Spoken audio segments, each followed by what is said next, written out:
जय हिंद दोस्तों, आप सबका स्वागत है। और आज इस वीडियो में हम बात करेंगे आगे इंटीग्रेशन पे ही। और उसके में हमने जो लास्ट वीडियो में बात की थी उसमें ये क्वेश्चन हमने लिया था और पहले इसका बेसिक सीखा था। जो अपना मेथड था वो था आंशिक भिन्नों में वियोजित करना, यानी पार्शियल फ्रैक्शन। तो उसमें हमने पहले बेसिक सीखा था और फिर इसका क्या सीखा था, शॉर्टकट मेथड भी सीखा था। तो कुछ क्वेश्चंस रह गए थे, अच्छे क्वेश्चंस हैं। आपको ये लगेगा कि ये क्वेश्चन भी इसी शॉर्टकट मेथड से हो सकते हैं। जब तक आप नहीं देखेंगे तो आपको आइडिया भी नहीं होगा कि मैं इतने शॉर्ट तरीके से इनको करके ले जा सकता हूँ क्या। तो अपना मेथड वही रहेगा, पार्शियल फ्रैक्शन, आंशिक भिन्नों वाला ही, परंतु हम बिल्कुल शॉर्ट में सीखेंगे। तो इस वाले का हमने लास्ट वीडियो में सीखा था और इसी के बेसिस पे हम कुछ क्वेश्चंस और लेंगे, उनको सीखेंगे। तो इसलिए आप इस मेथड को समझने के लिए पहले लास्ट वीडियो आप देखें, शायद इंटीग्रेशन पार्ट 12 होगा वो आपका, उसको आप पहले ढंग से देखें ताकि ये वाले क्वेश्चंस आपको और अच्छे से समझ में आएँ। तो उस टाइम हमने जो इसका फॉर्मूला लिखा था, डायरेक्ट इंटीग्रेशन का शॉर्ट तरीका लिखा था, वो लिखा था 1 डिफरेंस। और डिफरेंस कैसे निकालते हैं वो मैंने पूरी डिटेल में बात की है उस वीडियो के अंदर, आप देख सकते हैं कि डिफरेंस कैसे पता करेंगे, दोनों प्लस होंगे या दोनों माइनस होंगे, एक प्लस होगा या एक माइनस होगा। तो वो पूरा आप उस वीडियो में पहले देखें। और फिर हमने लिखा था यहाँ लॉग, और यहाँ हमने वैल्यू लिखी थी छोटी, जो भी छोटा या स्मॉल होगा, और नीचे बड़ा, जो भी बड़ी वैल्यू होगी, और प्लस में कितना था, सी।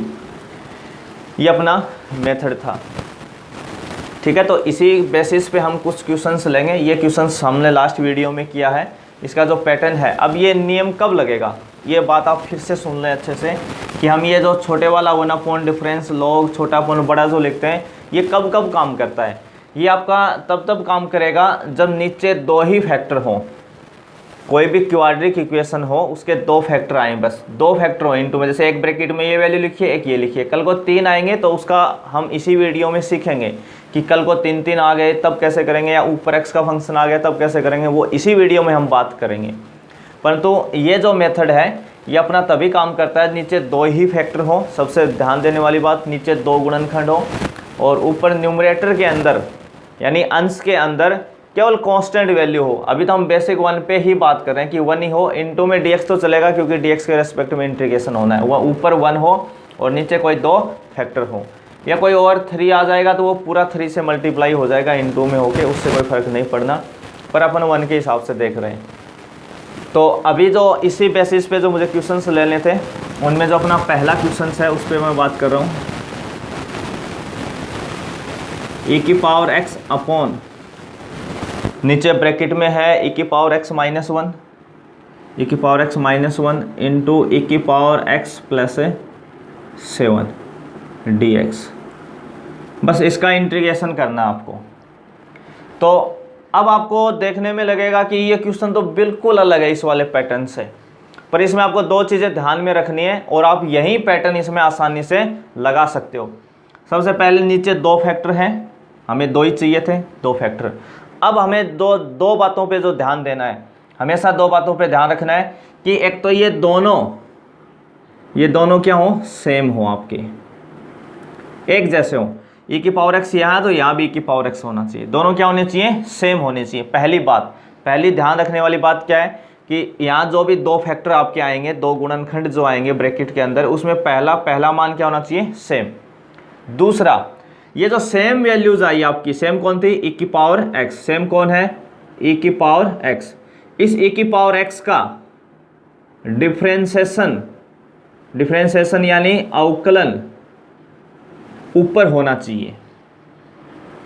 पहली बात हमें क्या ध्यान रखनी है कि दोनों वैल्यू क्या होनी चाहिए, फैक्टर के अंदर, गुणनखंड के अंदर सेम होनी चाहिए। दूसरी बात क्या ध्यान रखनी है कि जो सेम वैल्यू आई थी, जैसे e⁻x सेम थी, तो उसका डिफरेंशिएशन यानी उसका अवकलन जो होगा वो ऊपर आना चाहिए, अंश में, न्यूमरेटर के अंदर आना चाहिए। तो e⁻x का डिफरेंशिएशन कितना होता है अपना, e⁻x होता है। तो दोनों सेम भी हैं और इसका डिफरेंशिएशन ऊपर भी है। तो अपना ये शॉर्ट वाला मेथड काम करेगा, ये फॉर्मूला बिल्कुल काम करेगा आपके लिए।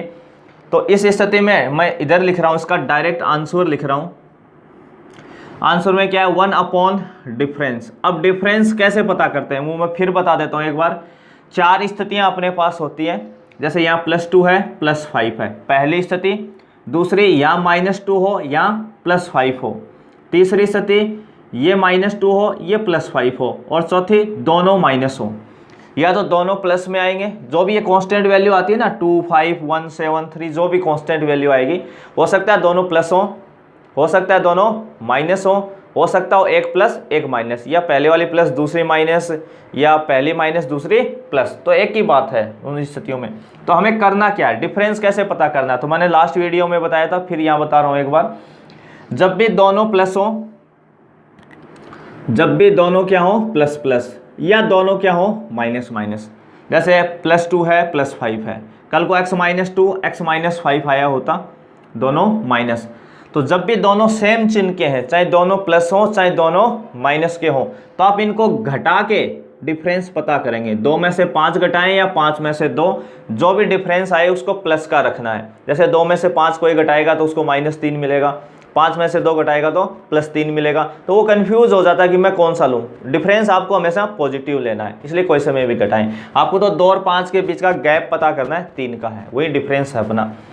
तो जब भी दोनों सेम साइन के हों, कौन से साइन के हों, सेम चिन्ह के हों, चाहे दोनों प्लस हो चाहे दोनों माइनस हो, तो आपको हमेशा उनका अंतर पता करना है, एक दूसरे में से घटा लेंगे। और जिस दिन एक प्लस का और एक माइनस का आ जाए, एक प्लस और एक माइनस आ जाए, तब आपको उनको हमेशा जोड़ना है। जैसे इसमें -1 है और यहाँ +7 है, या यहाँ -7 होता है या +1 होता। तो जब भी एक प्लस का आए और एक माइनस का आए, तो डिफरेंस पता करने के लिए जोड़ना है। क्या याद रखना है, जब जब दोनों के चिन्ह सेम होंगे, साइन सेम होंगे, तब तब हमें घटाना है, और साइन सेम नहीं होंगे तो जोड़ना है। ये याद रखना है बस हमें। तो यहाँ -1 आपका माइनस में है और प्लस 7 है, तो चिन्ह विपरीत है, तो हमें जोड़ना है। तो 7 और 1 जोड़ के कितने हो गए, 8। ये आ गया आपका डिफरेंस। लॉग मोड के अंदर छोटा अपॉन बड़ा। अब छोटे और बड़े में भी कई कंफ्यूज रहते हैं। देखो इस क्वेश्चन में हम देखें तो यहाँ भी e⁻x लिखा है और यहाँ भी e⁻x लिखा है। दोनों में e⁻x क्या है, सेम है। दोनों में क्या है, सेम है। तो अब ये दोनों के लिए इतना तो सेम है।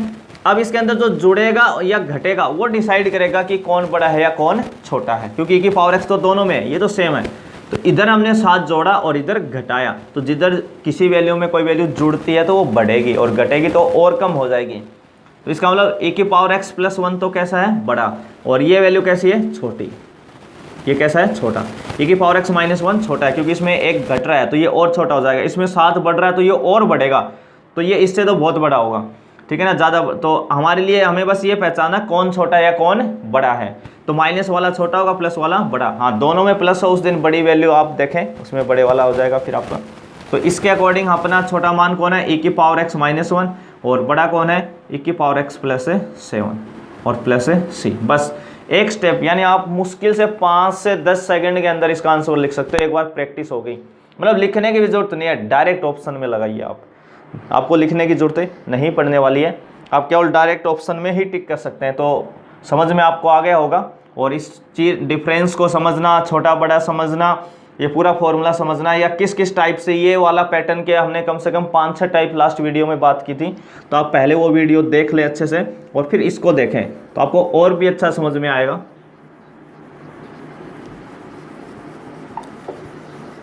इसी पे हम एक और क्वेश्चंस ले रहे हैं। जैसे अगला अपना क्वेश्चन है sin 2x,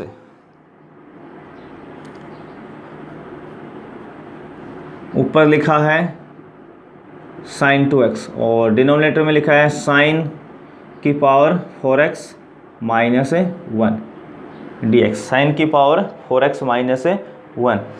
अगर आप इस क्वेश्चंस को देखेंगे तो आप बिल्कुल सोच ही नहीं पाएंगे कि ये वाला इस पे ये पैटर्न भी लगता है क्या। इसीलिए मैं कुछ स्पेशल क्वेश्चन लेके आया हूँ 4-5, ताकि आपका दिमाग जो है ना वो खुल जाए कि हाँ ये वाले क्वेश्चंस भी मैं कर सकता हूँ इस पैटर्न पे। बस आपको बस हल्की से एक बार प्रैक्टिस करेंगे तो चीज़ें समझ में आनी शुरू हो जाएंगी। तो यहाँ पे आपको लगेगा कि ये इस पर कोई ऐसा पैटर्न नहीं लगने वाला, परंतु हम एक ही स्टेप पे देखें तो देखो नीचे sin 4x - 1 लिखा है, दो वैल्यू के बीच में माइनस आ रहा है, तो जब भी दो वैल्यू के बीच में नेगेटिव आता है तो हम 100% उसके फैक्टर कर सकते हैं, कहीं भी मिल जाए चाहे हमें। अगर दो वैल्यू के बीच में माइनस मिल गया तो हम उसके फैक्टर कर सकते हैं। तो बस एक स्टेप पे तो आपको एक बार इसके फैक्टर सोचने, हम ऊपर सेम लिख रहे हैं, अभी कोई चेंज नहीं कर रहे।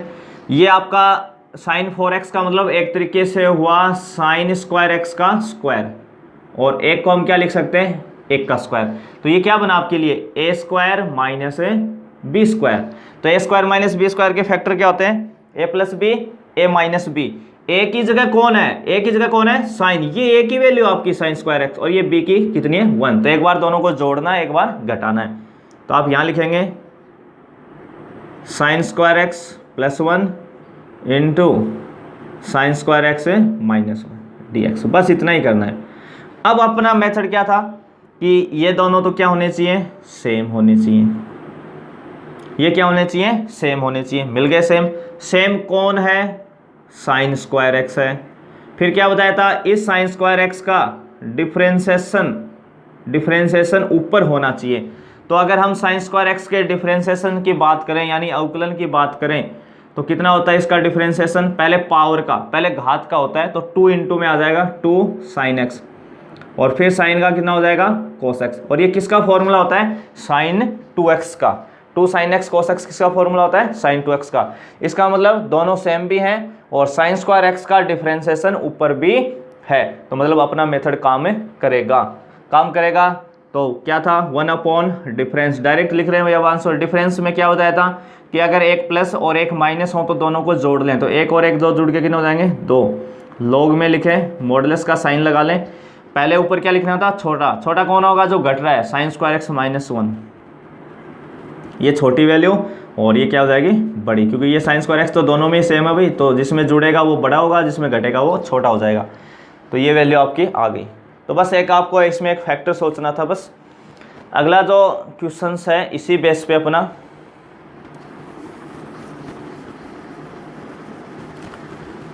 चार 5 क्वेश्चंस में आपको बहुत सारे क्वेश्चंस का एक आइडिया हो जाएगा कि हाँ कल को ऐसा भी देता है तो मैं इसको भी बहुत आसानी से शॉर्ट में कर सकता हूँ।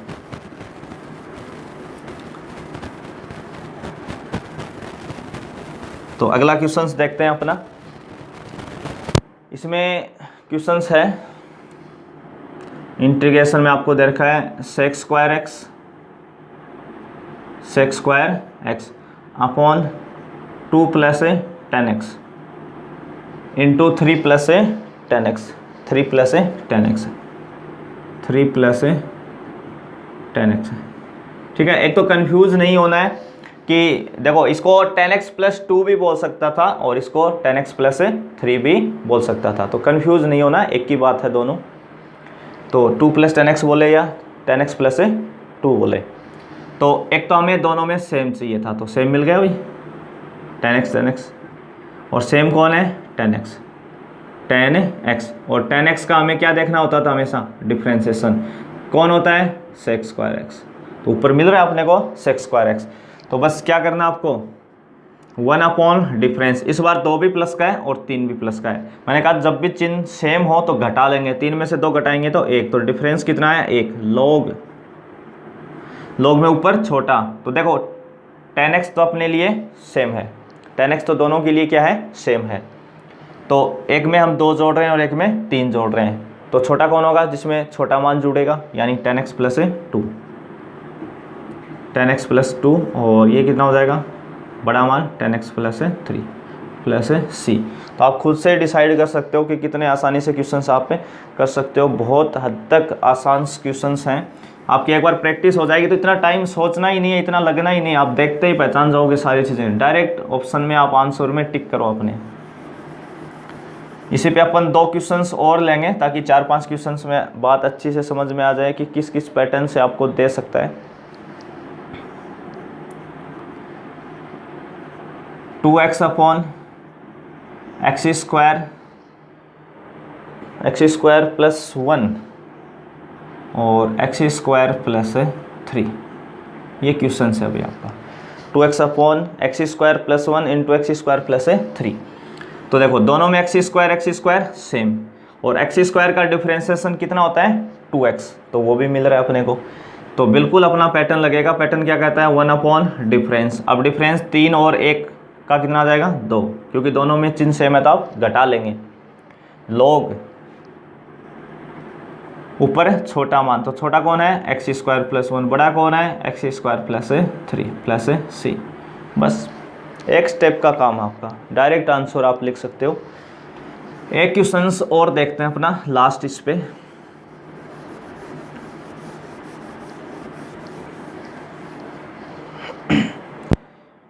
क्वेश्चंस अगला है आपका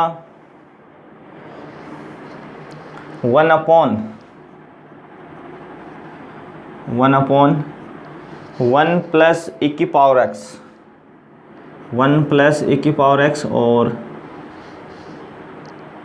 1 माइनस e की पावर माइनस x dx। तो हमने एक पहले भी किया था इसी से मिलता जुलता क्वेश्चन, परंतु इस बार दोनों में सेम नहीं है। आपको देखने में ज़रूर लगेगा ये अपनी आंखों का धोखा है कि हमें दिख नहीं रहा कि दोनों में e की पावर x है। एक में आपको e की पावर x प्लस दिख रहा है और एक में e की पावर माइनस x से दिख रहा है। बस आपकी आंखों का धोखा है। अगर आप एक स्टेप सोच जाएंगे तो कुछ भी नहीं है, ये आपको दिखेगा कि हाँ बिल्कुल दोनों एक जैसे ही हैं ये। तो सबसे पहले हम क्या करने वाले हैं, एक बार के लिए इस वाले ब्रैकेट से, जो अपना सेकंड ब्रैकेट है उससे अपन e की पावर माइनस x कॉमन ले लेते हैं। जैसे आप कॉमन लोगे तो इस 1 के पास तो है ही नहीं, तो नहीं होता उससे हम डिवाइड में लगा देते हैं e की पावर माइनस x, और इससे कॉमन लेंगे तो कितना आ जाएगा, 1 इंटू dx। अब ये जो e की पावर माइनस x कॉमन लिया था ये ऊपर जाके किस में आ जाएगा, प्लस में। इसको हम e की पावर x प्लस 1 लिख रहे हैं पलट के, और ये ऊपर जाएगा तो ये भी प्लस हो जाएगा e की पावर x माइनस 1 dx। तो अब आप देखेंगे कि दोनों में e की पावर x आपको सेम दिख रहा है और e की पावर x का डिफ्रेंसिएशन भी ऊपर e की पावर x दिख रहा है। तो बिल्कुल वही वाला अपना पैटर्न आ गया, और एक प्लस और एक माइनस, तो डिफरेंस क्या आएगा, 1 अपॉन डिफरेंस। मैंने कहा था एक चिन्ह प्लस और एक माइनस, तो जोड़ लें, एक और एक जुड़ के हो गए 2। लॉग ऊपर छोटा मान यानी e की पावर x माइनस 1 और नीचे बड़ा मान यानी e की power x plus 1 plus c। तो बिल्कुल आसानी से आप कर सकते हैं। तो ये तो हमने 5 क्वेश्चंस लास्ट वाले वीडियो में अपने बच गए थे कुछ, ताकि और आपको थोड़ा आइडिया हो जाए, थोड़ा बहुत क्वेश्चन इधर उधर से आता है। तो अब हम बात करेंगे अपनी कि ये मेथड तो कब लगता था, जब नीचे 2 फैक्टर हों।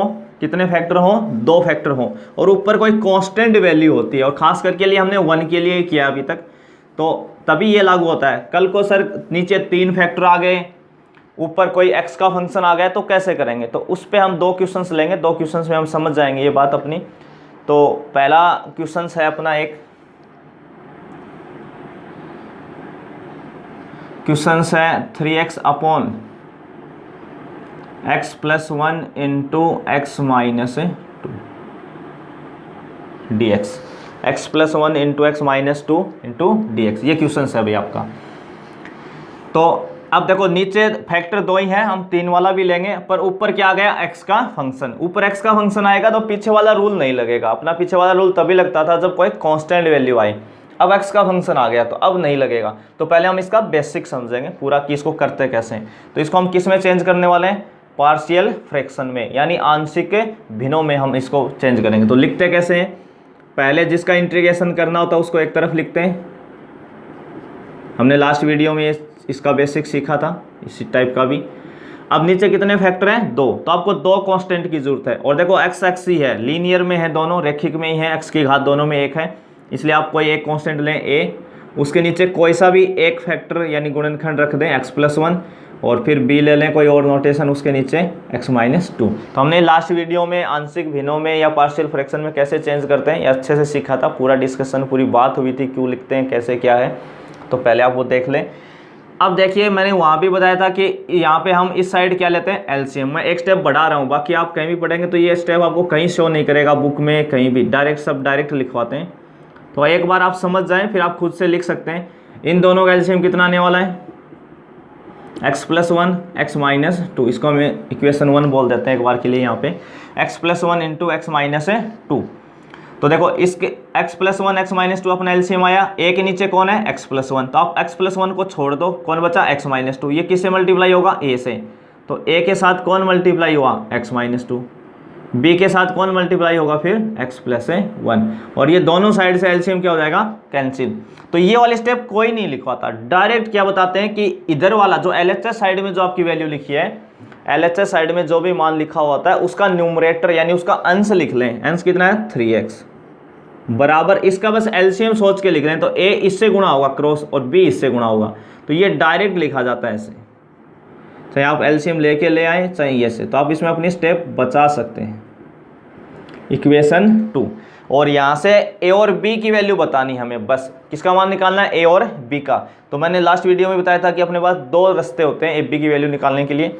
एक तो हम इसको कंपेयर करें, दोनों साइड क्या करवा दें, कंपेयर करवा दें, यानी तुलना करवाएं। किसकी तुलना करवाएं, एक तो x के गुणांक की यानी कोफिशिएंट ऑफ x की, और एक कांस्टेंट टर्म की यानी अचर पदों की। किसका कंपेयर करवाना है, coefficient of x and constant term का। दूसरा भी मैंने रास्ता बताया था और भी आसान, कि हम यहाँ पे x की क्या वैल्यू रखें, इसके लिए x - 2 में x का क्या मान रखें कि ये 0 हो जाए। तो इतना आसानी से आप सोच सकते हैं कि 2 - 2 कितना होता है 0, तो a 0 होगा तो b हमें वैल्यू देगा।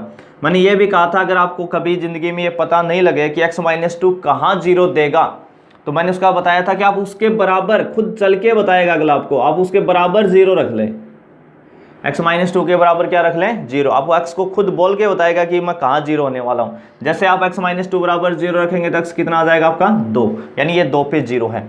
तो x + 1 बराबर 0 रखेंगे तो x बराबर कितना आएगा -1।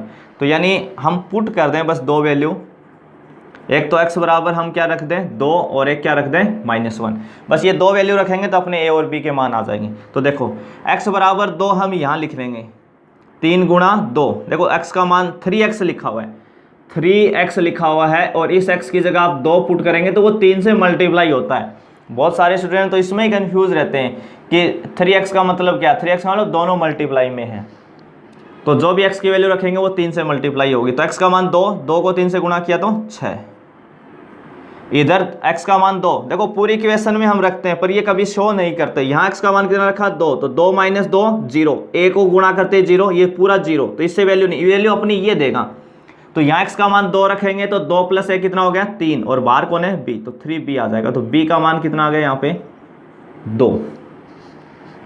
दूसरा हमें कितना रखना था -1, तो -1 यहाँ रखेंगे, इस x की जगह -1 रखेंगे, -1 मैं यहाँ दिखा रहा हूँ, x की जगह -1 रखेंगे तो कितना हो जाएगा -3, और b में देखो यहाँ -1 + 1 0, इसका मतलब इस बार b 0 होने वाला है, तो वैल्यू कौन देगा a, और यहाँ b आ गया तो 100% a ही देगा यहाँ पे फिर। तो यहाँ -1 और ये -2, देखो इस x की जगह -1 लिखा आ गया, -2 लिखा, तो दोनों जुड़ के कितने हो गए -3, और साथ में कौन है a, तो a बराबर कितना आ जाएगा भाई 1, a का मान कितना आ गया 1। और ये वैल्यूज आपको कहाँ पुट करनी है वापिस, ये दोनों मान आपको कहाँ पुट करने हैं, इक्वेशन फर्स्ट में। मैं इसको मिटा रहा हूँ भाई, आप वापिस वीडियो बैक करके देख सकते हैं। अपने काम की जो वैल्यू है वो a और b की है, बस हमें यही समझना है। अब आप क्या करेंगे, इक्वेशन जो फर्स्ट है उसका बोथ साइड इंटीग्रेशन कर देंगे, यहाँ भी इंटीग्रेशन लगाएंगे, यहाँ भी लगाएंगे और यहाँ भी लगाएंगे। इंटीग्रेशन का साइन आता है इनटू में कितना आ जाएगा dx, और यहाँ भी क्या आ जाएगा dx, ऊपर किसकी वैल्यू आ जाएगी a की, तो a कितना आया अपना 1, तो 1 लिख सकते हो, और यहाँ b कितना आया 2, तो 2 लिख सकते हो। बस अब इसका क्या करना है, आपको इंटीग्रेशन करना है। तो इसका कितना आ जाएगा, हम जानते हैं कि जिस दिन dx/x होता है, dx/x होता है उसका इंटीग्रेशन होता है log x, और इस x में जैसे x की जगह x + 1 आ गया तब भी log x + 1 ही होगा। ये हमने स्टार्टिंग के वीडियो में बहुत डिस्कशन किया इन चीज़ों पे। तो यहाँ कितना आ जाएगा इसका log x + 1 प्लस इसमें 2 कांस्टेंट है, बाहर आ जाएगा तो बचा 1/x - 2, 2 का हम बाहर ले आए भी कांस्टेंट है, तो 1/x - 2 बचा, तो इसका कितना हो जाएगा log x - 2 प्लस c। ये इसका इंटीग्रेशन आया भाई आपका। तो मैं इसको अभी लिख रहा हूँ और अभी अपन इस पे शॉर्टकट मेथड पे अपना बात करेंगे कि वो कैसे काम करेगा।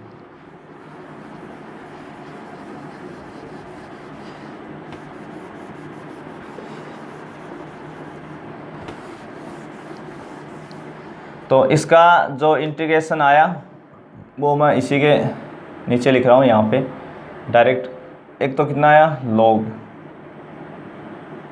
x plus 1 plus 2 into log x minus 2 plus c, ये आया। अब देखो, अब हमें शॉर्टकट कैसे समझना है, इससे हम डायरेक्ट कैसे करेंगे, हमें कैसे पता चलेगा कि हाँ ये आंसर हो जाएगा।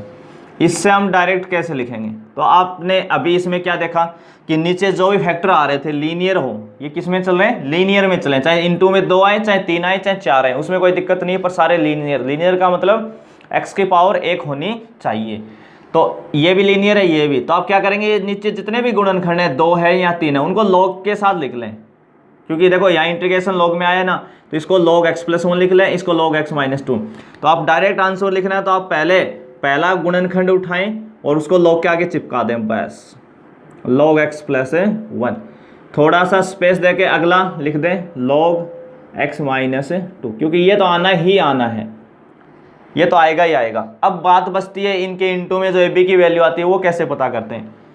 तो देखो यहाँ से x, ये x प्लस 1 लिखा, भाई क्या लिखा है, x प्लस 1, और इस x प्लस 1 बराबर आप 0 रखोगे तो x कितना आ जाएगा आपका, -1, ठीक है ना। तो आपको ये वैल्यू, ये x बराबर -1 है ना, यहाँ रखना है इस वाले इंटीग्रेशन में। तो ये आपको x प्लस 1 में नहीं रखना, क्योंकि आपने -1 इसी से पता किया है, क्योंकि इसमें रखेंगे तो -1 प्लस 1 0 दे देगा। तो आपको ये छोड़ देना है बस यहाँ इतना। अब ये -1 इसमें रखना है बाकी में। तो देखो यहाँ 3 इंटू एक्स लिखा है, तो x की जगह -1 रखते ही -3 अपॉन यहाँ -1 -2 -3, ये वैल्यू आएगी। अब ये कितना है, x माइनस 2, तो इससे x की वैल्यू कितनी आएगी, 2। x माइनस 2 बराबर 0 रखेंगे तो x बराबर कितना देगा आपको, 2 देगा। तो ये 2 आपको किस में नहीं रखना, इस वाले पार्ट में नहीं रखना, इसमें छोड़ देना, इसको नहीं रखना, ये बचा हुआ इसमें रखना है। तो यहाँ 3x है तो x की जगह 2 रखते हैं, 3 गुना 2 कितना हो गया, 6, और नीचे 2 प्लस 1 3। अब देखो -3 कट के हो जाएगा 1, तो यहाँ भी 1 ही है, और 6/3 कितना होता है, 2 होता है। कुछ भी नहीं करना, डायरेक्ट log के साथ दोनों फैक्टर लिखने हैं और इनकी वैल्यू इसमें पुट करवा के इनटू करते जाओ, बिल्कुल आसान तरीका है। तो हम एक एग्जांपल और ले रहे हैं और 3 का ले रहे हैं, उसमें तो अपन डायरेक्ट शॉर्टकट में ही सीखेंगे, अब उसका बेसिक पे नहीं जाएंगे, हम सीख चुके हैं इतना।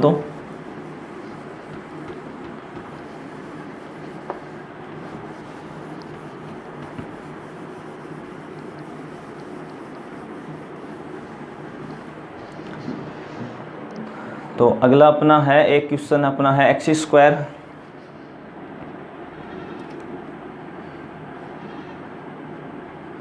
Square upon x plus 1 x minus 2 into x plus 3, ये क्वेश्चन है। तो देखो ये पैटर्न अपना शॉर्ट वाला कब कब काम करता है, ऊपर भले ही x का फंक्शन आए, जैसे पिछले वाले में 3x लिखा हुआ था, नीचे x प्लस 1 या जो भी अपना था x plus 1 into x minus 2 लिखा हुआ था। तो खास बात क्या थी, खास बात ये थी कि नीचे x की घात 2 थी, ऊपर 1 थी।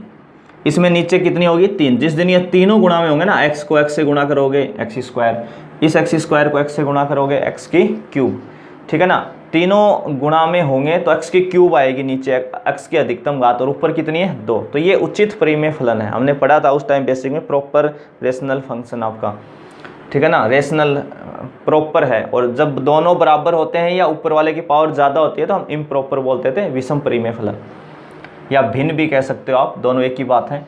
तो यहाँ पे देखो ऊपर x की घात 2 है और नीचे कितनी बनेगी, 3, मतलब काम करेगा। ऊपर घात कम होनी चाहिए x की, नीचे ज़्यादा होनी चाहिए, भले ही ऊपर x का फंक्शन आए।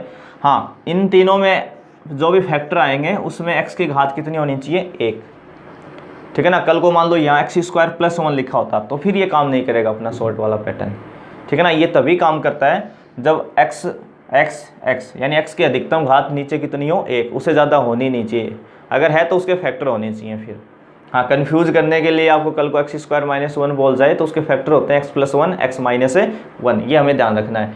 तो नीचे ऊपर 2 घात, नीचे 3 घात बिल्कुल काम करेगा, और नीचे सारे गुणनखंड जो हैं वो लीनियर के अंदर हैं। लीनियर का मतलब x की घात कितनी है, 1 है। तो मैंने क्या कहा था कि आप सबसे पहले log लिख लें, log के आगे कोई सा भी एक गुणनखंड उठा लें, x प्लस 1 डाल दिया यहाँ पे, प्लस थोड़ा सा गैप दे के आप log अगला x माइनस 2 लिख लें, प्लस और थोड़ा सा गैप दे के log x प्लस 3 लिख लें प्लस c। ये तो आप तुरंत लिख लें, जब तक लीनियर है ये आपका काम करेगा अभी यहाँ पे, ठीक है ना। अब देखो x प्लस 1 पहला फैक्टर है x प्लस 1। इस x प्लस 1 से आप x की वैल्यू पता करेंगे, तो x प्लस 1 बराबर आप 0 रख लेंगे, तो x कितना आ जाएगा आपका -1 आ जाएगा। अब ये -1 जो है x की वैल्यू, ये इसमें नहीं रखनी x प्लस 1 में, क्योंकि यहाँ रखोगे तो फिर ये तो 0 हो जाएगा, तो ये इसको छोड़ के आप सब में रखेंगे। तो देखो ऊपर x की जगह रखेंगे -1, -1 का स्क्वायर +1 हो जाएगा, स्क्वायर मैंने डायरेक्ट लिख दिया है। अब यहाँ x की जगह -1 और -2 हो गया -3, कितना हो जाएगा -3, और यहाँ आप -1 + 3 तो कितना बचेगा, ये 2 बचेगा, -1 + 3, ठीक है, ये आ गया इससे। अब आप इससे x की वैल्यू पता करेंगे, तो इससे x की वैल्यू कितनी आनी, x - 2 बराबर 0, यानी x बराबर कितना आ जाएगा 2। तो x का मान 2, तो 2 देखो इसमें नहीं रखना, इस वाले में नहीं रखना आपको बस। तो ऊपर x का मान 2 रखा, 2 की स्क्वायर 4, नीचे यहाँ रखेंगे 2 + x की जगह 2 रखेंगे, तो 2 + 1 कितना हो जाएगा 3, गुणा में यहाँ रखेंगे 2 + 3 यानी 5, ये कितना आ जाएगा 5। अगला कितना है अपना x + 3, तो x की वैल्यू कितनी आएगी यहाँ से -3, तो देखो यहाँ -3 रखेंगे, इसमें नहीं रखना भाई, एक तो x + 3 वाले में नहीं रखना, -3 का स्क्वायर कितना हो जाएगा 9। देखो इससे x + 3 बराबर 0, तो x बराबर कितना आया -3, ये -3 यहाँ x की जगह रखेंगे तो 9, यहाँ रखेंगे तो -3 + 1 कितना बन जाएगा -2, और इसमें -3 - 2 तो -5, ये इंटू में है भाई आपके। तो देखो ये कितना बना -1/6, 3 × 2 log x + 1 बन गया आपका, ये कितना हो जाएगा 4/15 log x - 2 हो जाएगा, और ये -- +9/10 log x + 3 हो जाएगा प्लस से।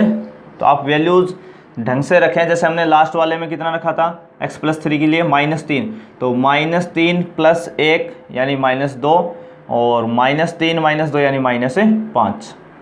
इसके लिए क्या रखा था x - यानी 2, तो 2 का स्क्वायर ऊपर 4 हो गया था, और 2 + 1 3, और 2 + 3 5, 2 + 1 3 5। तो ठीक है, ऐसे मान आपको थोड़े ढंग से रखने ताकि उसमें कोई गलती नहीं हो। ध्यान क्या रखना है, ऊपर x की पावर कम होनी चाहिए नीचे वाले से, पहली बात। दूसरा, नीचे जितने भी गुणनखंड आए, चाहे 2 आए 3 आए चाहे 4 आए, उनमें x की पावर अधिकतम 1 होनी चाहिए।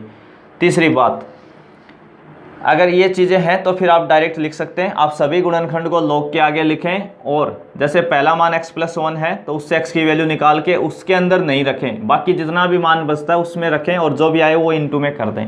ऐसे इसके लिए x - 2 है तो 2 रखें, और x - 2 में नहीं रखना, इसमें नहीं रख के बाकी सब में रखें आप, ठीक है ना। जिससे आप जिस गुणनखंड से आप है ना, जैसे x - 2 आपका फैक्टर था, आपने इसकी वैल्यू पता की x बराबर 2, तो ये मान आपको इसी में नहीं रखना, बाकी सब जगह रखना है, और जो भी आए बस वो इंटू करते जाना है।